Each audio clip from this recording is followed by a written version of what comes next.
Pemirsa, wabah PMK terutama di Jawa Timur ini masih terus terjadi. Padahal Idul Adha sebentar lagi akan datang. Pemerintah harus bergerak cepat untuk menangani virus ini karena sangat berdampak pada perekonomian masyarakat. Apa saja langkah-langkah tepat yang harus dilakukan? Hal ini akan dibahas di Dialog Titik Tengah bersama saya, Fatma Ayu.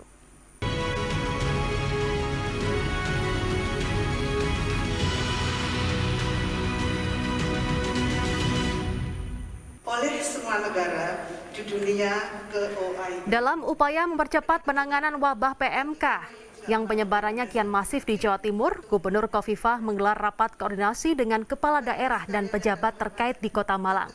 Hadir dalam rapat koordinasi percepatan penanganan wabah PMK di Kota Malang, puluhan wali kota, bupati, kapolres, dandim, dan pejabat terkait. Sejak ditemukan pertama kali pada bulan April lalu, kasus aktif PMK ternak di Jawa Timur per 29 Mei telah menyentuh angka 17.914 kasus. Sebanyak 86% atau sekitar 15.521 kasus diantaranya masih dalam kondisi sakit dan masa penyembuhan. Dari jumlah tersebut, 2.289 kasus atau 12,76% ternak dinyatakan sembuh, sementara 124 ekor diantaranya atau 0,7% berakhir dengan kematian. Dari 38 kabupaten kota, 4 wilayah masuk zona merah atau wabah, 21 wilayah zona oranye, kemudian 4 wilayah terduga atau zona kuning, dan 9 wilayah masuk zona hijau. Untuk mempercepat penanganan wabah PMK, Gubernur Khofifah meminta kepala daerah untuk menyiapkan segera payung regulasi pelaksanaan. Beberapa SOP yang memang harus terus disosialisasikan, selain selama ini yang sudah dilakukan adalah penyuntikan antibiotik, analgesik, kemudian vitamin, dan rata-rata 14 hari setelah mendapatkan treatment layanan kesehatan terus membaik. Tetapi bahwa kita hari ini harus melakukan proteksi dan kewaspadaan lebih detail karena tanggal 9 Juli itu insya Allah masuk pada 10 Zulhijjah. Itu artinya berarti Idul Adha. Banyak 17.934. Pemirsa, Anda menyaksikan Dialog Titik Tengah, kali ini membahas terkait dengan penanganan cepat wabah PMK. Dan sudah hadir di studio Metro TV Jawa Timur, ada Pak Wahid Wahyudi selaku PJ Sekda Provinsi Jawa Timur. Selamat siang Pak Wahid. Selamat siang Mbak Fatma. Sehat selalu Pak Wahid. Alhamdulillah. Alhamdulillah. Dan sudah terhubung melalui sambungan daring ada Dr. Hewan Duyah Ayu Oktaviani selaku Dekan Fakultas Kedokteran Hewan Universitas Brawijaya Malang. Dan kita juga sudah terhubung pula dengan Pak Mustafa selaku peternak atau Kades Gagang Keposari Balong Bendo dari Gresik. Selamat siang Pak Mustafa. Dari Balong Bendo, bukan Gresik. Baik, dari Balong Bendo. Siap. Saya ke Pak Wahid berkaitan dengan kasus PMK saat ini. Jawa Timur sudah mengklasifikasikan tidak hanya COVID-19 saja tapi juga PMK. Ada zona merah, zona oranye, zona kuning dan zona hijau yang sudah diklasifikasikan. Ini bedanya dari zona-zona tersebut ini apa ini Pak? Jadi alhamdulillah COVID-19 mereda dan menurun terus sehingga insya Allah beberapa saat lagi COVID-19 ini harapan kita sudah hilang. Amin. Datanglah penyakit baru yang menyerang hewan, yang sebetulnya penyakit ini pernah menjadi pandemi pada tahun 1950-an sampai 1986. Dan penyakit ini terdeteksi pada akhir April di Jawa Timur, dan pada tanggal 5 Mei dari uji laboratorium dinyatakan bahwa ini adalah penyakit mulut dan kuku hewan. Hewan yang diserang adalah hewan yang berkaki pecah, seperti sapi, kerbau, kambing, domba, dan penyebarannya sangat cepat. Ya, pada awalnya diketahui ada di 4 kabupaten, yaitu Lamongan, Gresik, Sidoarjo, Mojokerto. Inilah yang masuk daerah merah atau daerah wabah. Kemudian dalam waktu yang cepat, 1 bulan 1 minggu, posisi kemarin sampai pukul 16, ini sudah berkembang menjadi 25 kabupaten kota yang sudah terserang penyakit mulut dan kuku ini, yaitu 4 wilayah masuk kategori wabah yang disebut merah, dan yang 21 kabupaten kota ini wilayah tertular, dan ada 4 lagi yang wilayah terduga, kemudian 9 wilayah kabupaten kota yang bebas. Oleh karena itu, karena ini penularannya sangat cepat, maka Gubernur Jawa Timur kemarin melakukan rapat koordinasi untuk percepatan penanganan yang melibatkan berbagai unsur, baik itu unsur kepolisian, unsur TNI, bahkan unsur kejaksaan, provinsi, kabupaten kota, termasuk dari Kementerian Pertanian, Direktur Kesehatan Hewan juga hadir, sehingga ini diharapkan adalah gerakan penanganan penyakit mulut dan kuku hewan. Ini harus merupakan gerakan supaya kita bisa menanggulangi sesegera mungkin. Baik, saya ke Dokter Dia, ini berkaitan dengan penyakit mulut dan kuku. Tidak hanya di tahun 2022 saja Indonesia ini pernah dilanda, tapi juga ada 40 tahun yang lalu begitu kita juga sempat terkena wabah ini, wabah PMK yang juga menyerang terutama di kota dan juga Kabupaten Malang. Dari segi pengamatan, apakah di tahun 2022 ini PMK-nya lebih ganas dibandingkan dengan puluhan tahun yang lalu ini, Dokter Dia? Ya, baik. Terima kasih Mbak Fatma. Jadi memang betul sekali bahwa wabah PMK itu pertama kali diidentifikasi gitu ya pada tahun 1887 waktu itu di Malang, Jawa Timur. Kemudian juga karena memang karakteristik dari virus ini adalah penyebarannya sangat cepat, khususnya pada hewan ternak yang berkuku belah ya. Kemudian menyebar ke berbagai daerah di Indonesia pada tahun 1962. Tetapi dengan segala upaya pemerintah yang cukup masif untuk program pemberantasan PMK ini, salah satunya dengan kegiatan vaksinasi, telah dinyatakan bebas PMK di Indonesia itu adalah sejak tahun 1990, dan itu juga sudah diakui oleh organisasi kedokteran hewan di internasional atau AIE. Tapi ternyata tadi seperti yang disampaikan oleh Bapak Sekda bahwa saat ini wabah itu datang lagi, dan ini pun juga masih terus diteliti asal-usul wabah itu, sehingga kemudian kita bisa segera dapat menangani wabah ini agar tidak semakin meluas begitu di Indonesia dan dapat segera ditangani. Oke, baik. Saya ke Pak Mustafa, ini sebagai peternak yang ada di Balong Bendo, seperti apa keadaan di sana? Apakah semua yang peternak di sana ini mengalami PMK ini untuk hewan ternaknya ini, Pak Mustafa? Ya, selamat siang, Mbak. Fatma, ini kemarin itu desa saya itu hampir 25 kandang, itu semua kena. Tapi yang pertama itu ya kandang saya, pertengahan puasa. Pertengahan puasa saya beli, biasanya saya beli 2 ekor, tambahan untuk Idul Adha. 4 hari kemudian datang itu mau makan. 4 hari kemudian nggak mau makan, saya kira kan demam biasa. Akhirnya saya panggilkan Pak Mantri tolong ini sapi saya agak demam. Akhirnya disuntik sama Mantri, akhirnya semua Pak tolong disuntik semua 50 ekor ini. Akhirnya besok memang benar kata Bu Dokter, penularannya 100% derajat lah Bu. 1 hari kemudian habis suntik semua jatuh semua. 50 ekor jatuh, tidak tersisa satu pun. Semua jatuh. Tapi untuk saat ini apakah mayoritas sudah sembuh atau masih dalam masa penyembuhan ini, Pak? Ya, alhamdulillah sekarang saat ini sudah 85% sembuh semua. Cuma satu yang tidak tertolong, Ibu. Oke, berarti 85% yang ternak yang ada di sana ini sembuh begitu ya, Pak ya? Iya. Oke, saya ke Pak Wahid, ini berkaitan dengan kemarin dilakukan rapat koordinasi oleh seluruh jajaran dari wali kota dan juga bupati se-Jawa Timur. Apa hasilnya dan langkah apa yang dilakukan oleh pemerintah Provinsi Jawa Timur, terutama jelang Idul Adha ini, karena Jawa Timur merupakan salah satu pemasok daging, tidak hanya untuk Jatim saja tapi juga untuk konsumsi di nasional. Seperti apa ini hasil dari rapat koordinasi tersebut? Ini akan dibahas di segmen berikutnya. Pemirsa jangan kemana-mana, kami akan segera kembali usai jeda.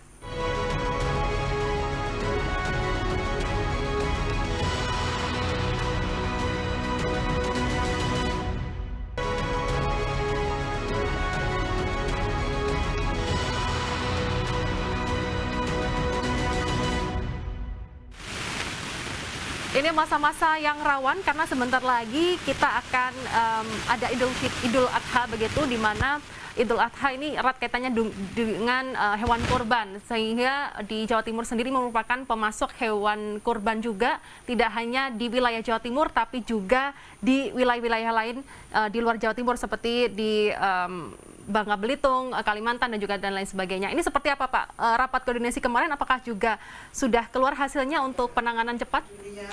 Jadi penanganan PMK hasil rapat koordinasi lintas sektor yang dilaksanakan kemarin menghasilkan sebuah rekomendasi bahwa pada prinsipnya dalam upaya mencegah PMK ini ada 3 hal yang hampir sama dengan penanganan COVID-19.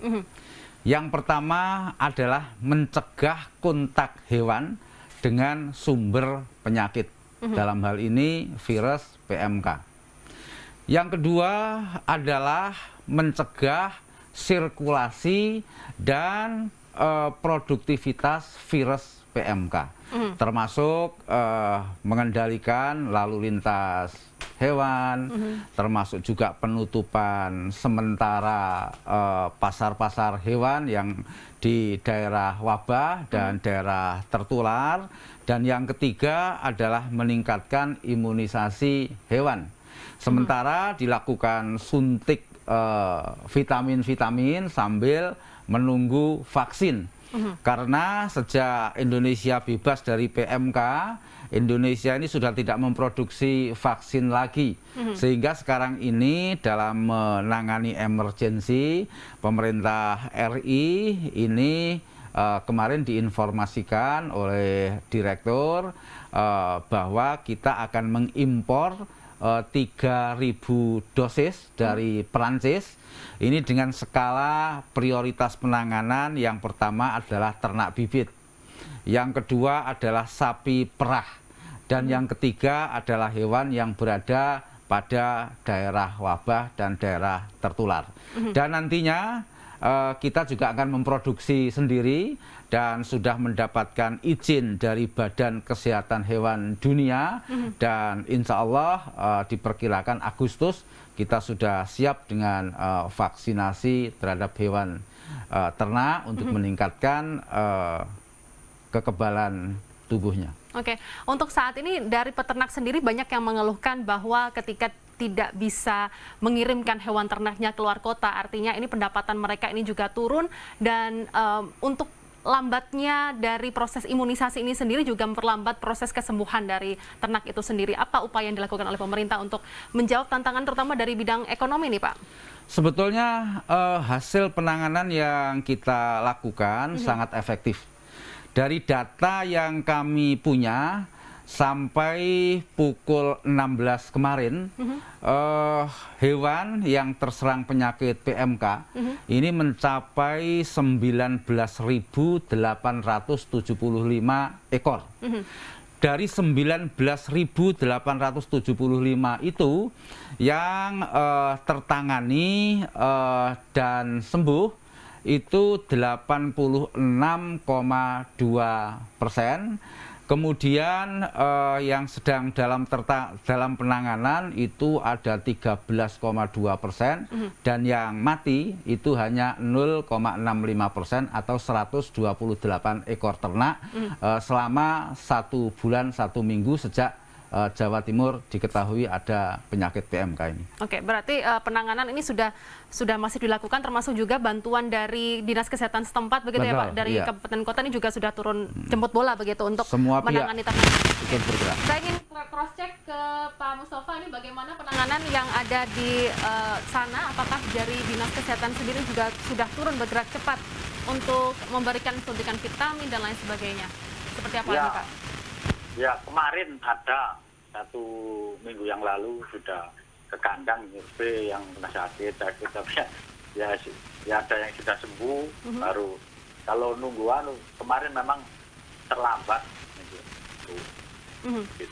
Berarti bentuk penanganannya ini ada tapi masih lambat begitu ya Pak ya? Iya, terlambat kemarin. Jadi kemarin itu saya cari alternatif sendiri itu, alhamdulillah ya, ternak saya, ternaknya keluarga saya banyak yang sembuh lah Bu. Baik. 90% banyak sembuh. Baik. Baik, saya ke Dokter Dia, ini berkaitan dengan penyembuhan ini karena dibutuhkan waktu yang tidak hanya 1-2 hari, tapi juga minimal 10 hari begitu ya Bu ya, atau minimal 10 hingga 14 hari atau lebih begitu Dokter. Ini seperti apa bentuk penyembuhannya, dan banyak juga peternak yang menggunakan obat-obat tradisional sambil menunggu vaksin datang dari pemerintah. Ini seperti apa? Apakah ini berbahaya? Nanti akan dibahas di segmen berikutnya. Pemirsa jangan kemana-mana, kami akan segera kembali. Usai jeda.